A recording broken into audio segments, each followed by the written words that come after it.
32 নম্বর অঙ্কটা আছে e two the power x plus y plus z। এটাকে প্রথমে z এর সাপেক্ষে, তারপর y এর সাপেক্ষে, সর্বশেষ x এর সাপেক্ষে। তো আমি আগে z এর সাপেক্ষে করি। তাহলে z এর জন্য এই লিমিটটা, বাকি দুইটা লিমিট লিখে রাখি 1 0 1 0। এই দুইটা লিমিট লিখলাম, এই কাজ করে এই লিমিটটা পরে বসাবো। তো এটা আছে e টু দি পাওয়ার। তো আমরা সবসময় জানি ইন্টিগ্রেশন মানে এর আগের লাইন কল্পনা করা।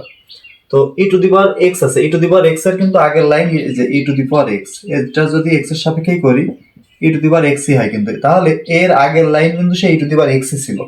তাহলে এর আগের লাইন কিন্তু এর কাজ যখন করব, এর আগের লাইন কিন্তু সেই e টু দি পাওয়ারই থাকে। তাহলে আগে কত ছিল e two the power x plus y plus z। এর কাজ করলাম, এবার কিন্তু উপরের যে x plus y plus z করতে হবে। তো ডিফারেন্সিয়েশনে করতে হয় এটা গুণ আকারে, আর ইন্টিগ্রেশনে করতে হয় এটা ভাগ আকারে। তো প্রথমে কার সাপেক্ষে? z এর সাপেক্ষে। তো সূত্র বসে মূলত এমন, ইন্টিগ্রেশন করলেও উপরে তো ইন্টিগ্রেশনের সাপেক্ষে এটা পেয়েছি, একটা ইন্টিগ্রেশন তো হয়ে গেছে। তাহলে এর ভিতরে যখন কাজ করব সেটা কিন্তু আর ইন্টিগ্রেশন হবে না, যেটা আছে এর সাপেক্ষে হবে ডিফারেন্সিয়েশন। তো ইন্টিগ্রেশন নিয়ম অনুসারে কিন্তু ভাগ আকারে করছি, কিন্তু কাজ হবে কিন্তু ডিফারেন্সিয়েশন। তাহলে এটা কার সাপেক্ষে? ডেল লিখবো, ডেল ডেল জেড। ডেল করতে হবে, ডি করলে ভুল হবে। তাহলে উপরে কি ছিল? x plus Y plus Z.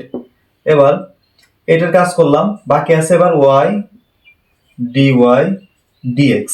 এই যে নিচের অংশটুকু ডেল করতে হয়, মানে যার সাপেক্ষে শুধু সেইটা অন্তরীকরণ হয় আর বাকি অংশটা ধ্রুবক করতে হয়। তো এটা আমি ভেঙে করাচ্ছি, এটা মূলত এত এইভাবে ভেঙে করতে হয় না, এটা একবারে করলে সুবিধা হয়। এই যখন আমরা z এর সাপেক্ষে করবাম তখন x কে করলে 0, y কে করলে 0, z কে করলে হবে না 1। তো এই লাইনটাকে আমরা ভেঙে না করে এই যে এটা 0 0 1, তাহলে ভাগ আকারে নিচে কত বসবে? 1। তাহলে এটা একবারে লিখে দিলাম, নিচে বসবে 1। এটা ভেঙে করা যায়, অথবা আমি একবারে করে দিলাম। আর এর লিমিট কত ছিল? এটা z এর সাপেক্ষে করছি, z এর লোয়ার লিমিট 0, আপার লিমিট 1 1 0 1 0। এই 1 এর তো ভ্যালু নেই, 1 বাদে। তাহলে শুধু পরে টুকের ক্যালকুলেশন করি। প্রথমে এই 1 বসাবো কার জায়গায়? z এর জায়গায়। তাহলে e two the power x plus y থেকে যাবে, এই z এর পজিশন হবে 1। এবার বিয়োগ, এবার z এর পজিশন কত বসাবো? 0, মাঝখানে কিন্তু সূত্রের বিয়োগ। তাহলে e two the power x plus y plus 0। এবার বাকি আছে কোনটা? dy dx। সেম একই ভাবে এবার কিন্তু এবার দুটো অংশ হয়ে গেল, এই দুটো অংশকে এবার কার সাপেক্ষে করব? y এর সাপেক্ষে। তাহলে 1 0 1 0। তো এটার কাজ আগে করব। তো আমরা কি জানি যে e টু দি পাওয়ার যা থাকবে এর আগের লাইন কিন্তু সেই e টু দি পাওয়ারই ছিল। এটা আমরা এই যে আগে এটা থেকে যেমন এটা বললাম যা ছিল তাই, তাহলে এটাও যা আছে তাই, e two the power x plus y plus কত আছে? 1 আছে, e two the power x plus y plus 1। এবার এই যে পাওয়ারের কাজ হবে, এর কাজ হলো এবার পাওয়ারের কাজ। তো পাওয়ারের কাজ কি আকারে করতে হয়? ইন্টিগ্রেশনে ভাগ আকারে। কার সাপেক্ষে? y এর সাপেক্ষে। এবার y এর সাপেক্ষে x কে করলে কিন্তু 0, বাকিটুকু কিন্তু ডিফারেন্সিয়েশন মানে অন্তরীকরণ। x কে করলে আংশিক অন্তরীকরণ হয় মূলত। x কে করলে 0, y এর সাপেক্ষে y কে করলে 1, 1 কে করলে 0, তাহলে নিচে কিন্তু থাকবে 1। এবার বিয়োগ, এটা আছে e টু দি পাওয়ার।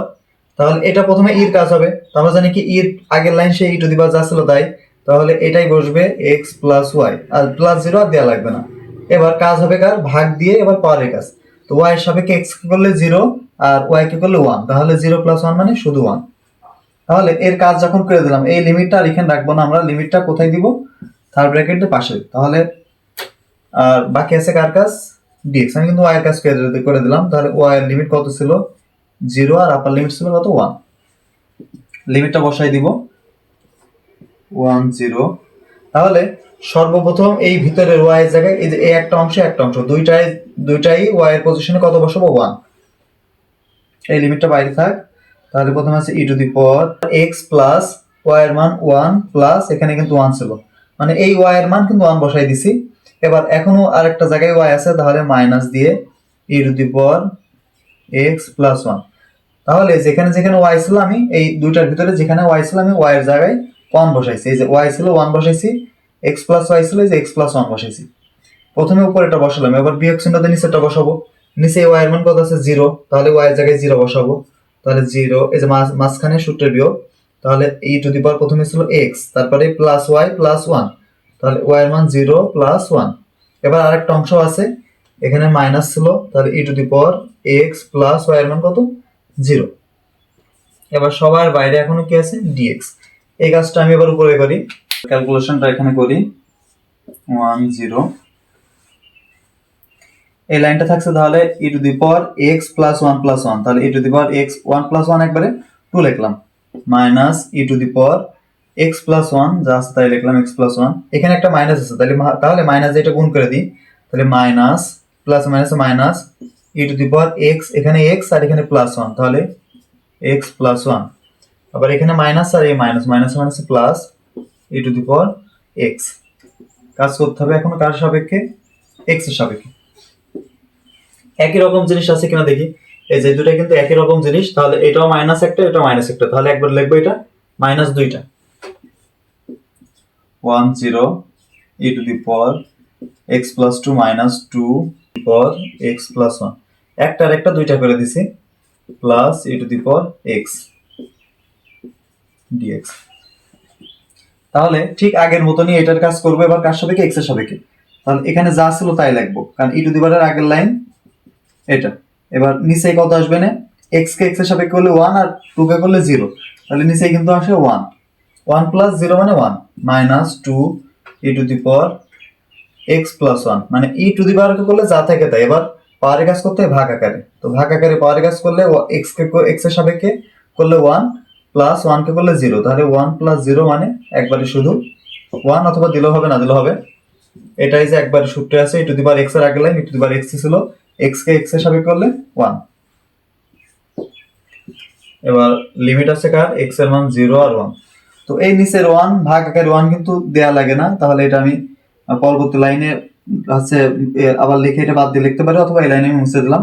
এবার ই কোন মানটা বসাবো, প্রথমে 1 বসাবো, যেখানে যেখানে x আছে তিনটার ভিতরে x আছে, তিনটা x এর জায়গায় আমি 1 বসাবো, তাহলে 1 plus 2 minus 2 e to the power x plus 1 ছিল, তো x এর মান 1, তাহলে 1 plus 1 plus e to the power 1, প্রথমে আপার লিমিট বসালাম, এবার বিয়োগ চিহ্ন দিয়ে লোয়ার লিমিট কত, x এর মান 0, তাহলে e to the power 0 minus 2 e to the power 0 plus 1 plus e to the power 0, তাহলে 2 আর 1 একবারে 3 লিখে দিলাম, মাইনাস 2 ই 1 আর 1 2 plus e to the power 1, e to the power 1 ও লেখা যায় অথবা শুধু ই লেখা যায়, কোনো কিছু পাওয়ার 1 হলে আর দেওয়ার প্রয়োজন হয় না, এইটা মানে এর পাওয়ার 1, এই মাইনাসটা বার গুণ করে দিই, minus e to the power 0 plus 2, তো 0 প্লাস 2 মানে একবারে 2, এই মাইনাস আর এই মাইনাসে প্লাস, তাহলে এখানে ছিল 2 e to the power 0 plus 1, তার মানে ই টু দি পাওয়ার 0 প্লাস 1 মানে পাওয়ার 1, তো পাওয়ার 1 তো দেওয়ার প্রয়োজন হয় না, এটাই থাক। এবার এই প্লাস এই মাইনাস, প্লাস এ মাইনাস মাইনাস, এটা হচ্ছে ই টু দি পাওয়ার 0, যে কোনো মানের উপর বা যে কোনো কিছুর উপর 0 মানে সেটা হয়ে যায় 1। এবার ই টু দি পাওয়ার কিউ কিন্তু আর নাই, তাহলে e to the power kiwi থাকবে, ই স্কয়ার কয়টা আছে, এই মাইনাস দুইটা আর একটা, তাহলে একবারে মাইনাস 3 ই স্কয়ার। এবার ই আছে এখানে একটা আর এখানে দুইটা, তাহলে একবারে সবগুলোই প্লাস 3 ই মাইনাস 1, তাহলে এটার অ্যান্সার কিন্তু এটাই। এবার আমরা 31 অঙ্কটা দেখি, এটা কিন্তু খুবই সহজ একটা অঙ্ক। তো প্রথম কার সাপেক্ষে, জেড এর সাপেক্ষে কাজ, তাহলে জেড এর জন্য লিমিট এটা, এই দুটো লিমিট আগে আমি বসায় রাখি, a0 x0 এই দুটো বসায় রাখি, এই লিমিটটা বসাই দেব এবার কাজ করে। তো এখানে জেড আছে, তো জেড এর পাওয়ার 1 আছে, আর নিয়ম সূত্র অনুসারে কি হয়, পাওয়ার আরো 1 যোগ হয়, তাহলে 1 আর 1 2 এবং এই পাওয়ারটাই ভাগ হয়, এটি কিন্তু ইন্টিগ্রেশনের সূত্র, পাওয়ার 1 যোগ হয় সেই পাওয়ারটাই ভাগ হয়। এবার জেড এর সাপেক্ষে করেছিলাম, এই জন্য জেডটা উল্লেখ করি, জেড এর লোয়ার লিমিট 0 আপার লিমিট y, যে y0 লিখলাম। এবার কার কাজ, dy dx, এই 2 ভাগ আকারে আছে, 2টা আমি বাইরে বের করে দিই, তাহলে a0 x0, তাহলে এখানে আছে y কার মান, এই যে yটা কার মান, z এর মান, কিন্তু z এর মান 0 z এর মান y, তাহলে এই z এর জায়গায় কত বসাবো, y, তাহলে y আর z এর উপর একটা স্কয়ার ছিল সেজন্য y স্কয়ার। এবার লোয়ার লিমিট বসানোর আগে সূত্রের মাইনাস, লোয়ার লিমিট কত, z এর মান 0, তো z এর মান কত বসাবো, 0 0 এর স্কয়ার, বাইরে dy এবং dx, তাহলে হাফ।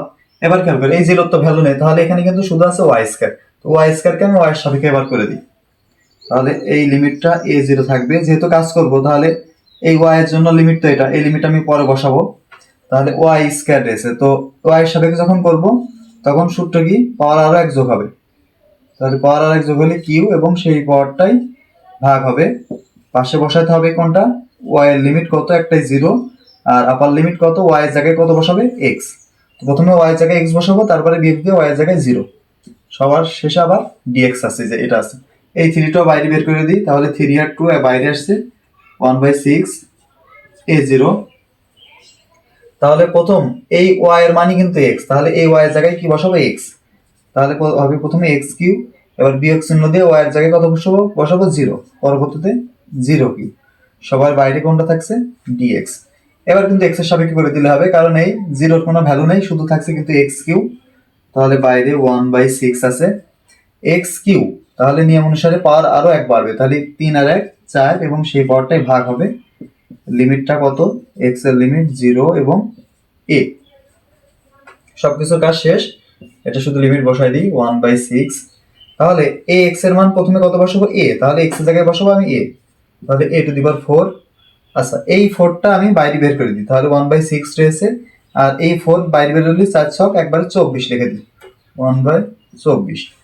তাহলে প্রথম বসালাম কত, a⁴। এবার বিয়োগ চিহ্ন দিয়ে আপার লিমিটের পরে এবার কোনটা, লোয়ার লিমিট। তো এক্স এর জায়গায় কত বসাবো, 0, এক্স এর জায়গায় 0 বসালে 0⁴। 0⁴ ভ্যালু নেই, তাহলে উপরে থাকছে a⁴/24, এটাই অ্যান্সার।